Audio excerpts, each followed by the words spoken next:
Certa feita, Jesus Cristo apareceu na praia e viu Pedro e seu companheiro lavando a rede para guardar a rede. Resumindo a história, Jesus falou para Pedro lançar a rede ao mar.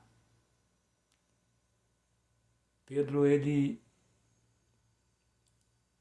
falou, tendo pescado a noite inteira, não pegamos nada. Mas segundo a sua palavra, eu lançarei a rede. E a Bíblia diz que Pedro lançou a rede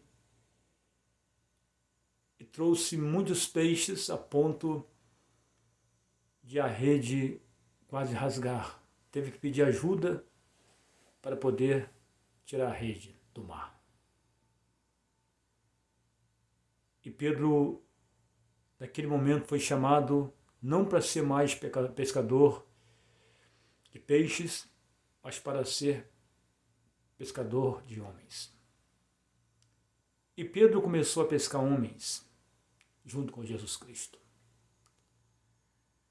Jesus Cristo, cumprindo o seu tempo na terra, foi morto daquele madeiro. Mas a Bíblia diz que ele se entregou por nós. Quando Jesus está perto de morrer na cruz, ele entregou o seu espírito a Deus e expirou.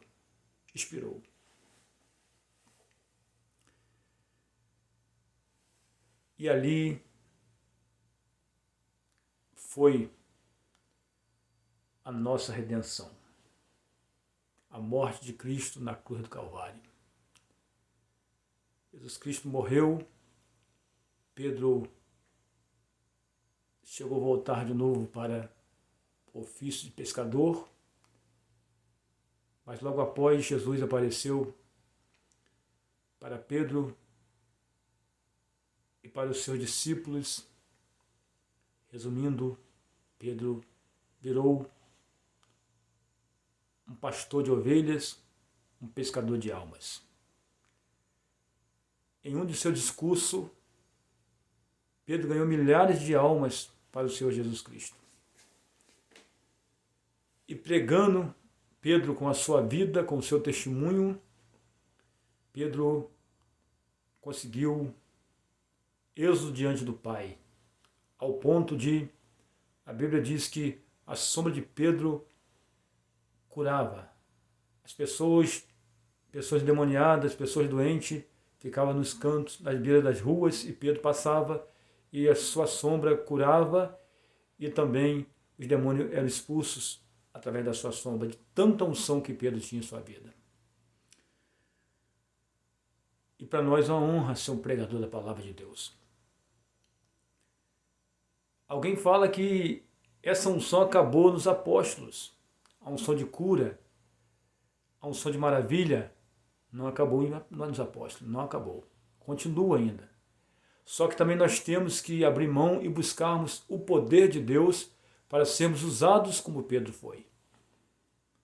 Deus tem usado pessoas, mas curar com a sombra, eu até hoje não vi. Os meus olhos não viram. Mas eu creio que Deus pode fazer isso e muito mais ainda. Porque a Bíblia diz que Jesus Cristo é o mesmo ontem, hoje e eternamente. O mesmo Deus, o mesmo Jesus que era no passado, que operava no passado, opera no presente e, se houver futuro, operará no futuro aqui na terra. Então, é uma honra pregar a palavra. Pedro teve esse privilégio de ver Jesus Cristo e ser chamado por Jesus para ser um pastor de ovelhas. Um propagador da obra de Deus, um pregador da palavra. E Deus está te chamando e me chamando aqui para ser um pregador da palavra. Mas não um pregador somente de lábios, mas pregador também usado por Deus, nos dons que Deus deu para a igreja, para enriquecer a igreja aqui na terra, e para que Deus possa usar a igreja de forma tremenda nessa terra. Não é enriquecer em dinheiro, não. Enriquecer em dons, em curas, em milagres, em maravilhas. Deus te deu dom para ser usado para a obra de Deus. Deus te deu talentos, dons para ser usado por Deus. Então, talvez você está encostado, parado, Deus está te chamando. Volte, volte porque eu quero te usar. Ah, irmão Ângelo, eu estou parado há muito tempo, já fui usado por Deus. Deus está te chamando novamente. Volte para ser usado novamente por Deus, para ganhar almas para o reino de Deus. Porque a Bíblia diz que a glória da segunda casa será maior do que da primeira. Deixa Deus te usar, como Deus usou Pedro, como Deus usou os apóstolos. Os dons não acabaram, não pararam nos apóstolos. Deus continua usando pessoas e vai usar muito mais até a sua volta. Porque depois que ele voltar, não vai ser necessário curar ninguém mais da enfermidade, porque o nosso corpo será transformado. Mas enquanto estivermos aqui, deixa Deus te usar. Deus está te chamando para o lugar que você saiu, para ser usado por Deus, ser uma tocha na mão de Deus e propagar o Evangelho e ganhar muitas almas para o reino dos céus, como Pedro também ganhou. Porque o Deus que estava com Pedro também é um Deus que está conosco. Deus abençoe a todos.